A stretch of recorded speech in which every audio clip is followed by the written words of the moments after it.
Bonjour tout le monde. Dans cette vidéo, nous allons faire le deuxième exemple de tableau d'amortissement. L'exemple 29. Donc, on commence tout de suite. On rembourse une dette par une suite de 10 trimestrialités de 542 et 3 sous. Le taux nominal de ce prêt est de 10% capitalisé trimestriellement. Déterminez la valeur de votre emprunt, c'est-à-dire la valeur présente. Donc, ici dans la question, on voit que la fréquence des versements et de la capitalisation est la même. Donc, on est dans une situation d'annuité simple. Donc, on peut tout de suite utiliser notre formule en fin de période, étant donné qu'on est dans une situation de remboursement, donc pour la valeur actuelle, donc le PV. Si on utilise notre formule ici, okay, et on avait calculé notre taux d'intérêt périodique pour le trimestre, donc qui est 10% divisé par 4, donc on a 2,5%. Donc on place chacun de nos éléments, donc notre paiement, ici notre taux d'intérêt, et on a 10 versements. Quand on fait le calcul, on obtient la valeur de l'emprunt, c'est-à-dire 4743,88 cents. Donc ça ici, c'est la valeur de notre emprunt, ce qui a été emprunté. En B, déterminer l'obligation totale de l'emprunteur à quelques cents près. Donc, on va tout simplement, ici, on veut connaître la somme de tous nos versements.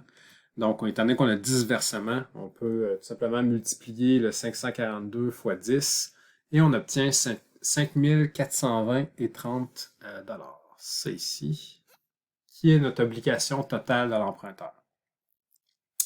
En C, on demande les frais de crédit de cet emprunt. Donc, si on soustrait par le montant emprunté l'obligation de l'emprunteur, on obtient 676,42 $, c'est-à-dire ce que ça nous coûte, ce que nous coûte l'emprunt en quelque sorte. Donc, c'est le montant qu'on aura payé en intérêt. C'est ici. Et finalement, la question D, la question principale, c'est de remplir le tableau d'amortissement. C'est ici. Je vais monter un peu. Donc ici, parfait. Donc ici, j'ai réinscrit notre taux d'intérêt qui était de 2,5%. On a encore la colonne des périodes, des versements, de l'intérêt, de l'amortissement et le solde. Donc, quand on remplit ce type de tableau, on met autant de lignes que de périodes et on peut tout de suite remplir tous ces éléments-là. Okay, donc, c'est nos versements. La dernière, on peut la laisser vide pour l'instant parce que ça peut parfois varier. Là, étant donné qu'il est déjà rempli, vous voyez que c'est la même valeur, mais des fois, comme on a vu dans le premier exemple, ça peut légèrement varier de quelques cents. Donc, on peut quand même tout de suite remplir ceux-là, sauf le dernier.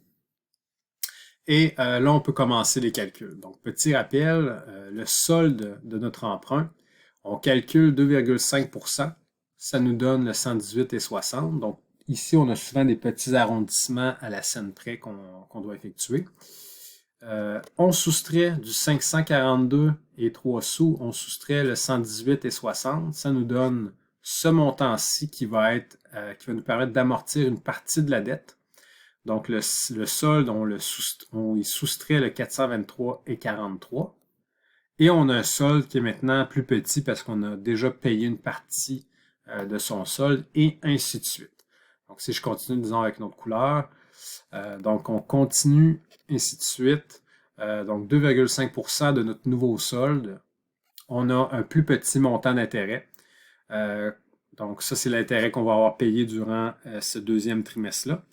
On va prendre notre versement, on va soustraire le montant d'intérêt et ça nous donne un montant d'amortissement qu'on va lui-même enlever au solde. Donc, de là à là ici, on va soustraire le 434 et 2 sous et ainsi de suite. Donc, vous voyez le principe. Donc, on remplit chacune des lignes jusqu'à temps qu'on soit rendu à l'avant-dernière, en fait, juste ici. C'est ça. Good. Donc, un coup qu'on est rendu au 528,81, on calcule pour une dernière fois le 2,5%, donc on a 13,22. On veut, lors de la dernière période, terminer, donc avoir un solde à 0. Donc ici, on va mettre tout de suite le 528,81. Donc vous voyez que ça change un petit peu. Et on les additionne. Donc on additionne ces deux-là, donc l'intérêt et le restant de notre solde pour obtenir vraiment un 0 à la fin. Ici, dans notre deuxième exemple, ça donne quand même très bien, dans le sens qu'on va vraiment obtenir le même versement que les autres, mais comme je vous rappelle, si vous retournez voir le premier exemple, ça peut varier un petit peu. Le but ici, c'est vraiment d'obtenir un solde final de 0 lors du dernier paiement. Finalement, ici, dans notre dernière ligne de total, on va retrouver les éléments qu'on avait calculés. Donc, nos premiers éléments, l'obligation totale de l'emprunteur et les frais de crédit. Donc, vous pouvez le constater. Donc, si je fais la somme de tous les versements, évidemment, ça va me donner le 5420,30 sous. Et le 676,42, si vous faites la somme de tous ces frais de crédit-là, ici, donc les intérêts, si vous faites la somme de tous les intérêts, vous allez obtenir le 676,42. Et finalement, l'amortissement, évidemment, le but, c'est d'amortir la dette. Donc, au final, ça nous donne le même montant que notre dette initiale juste ici. Et donc, ça termine le dernier exemple, tableau d'amortissement. Et ça termine la vidéo.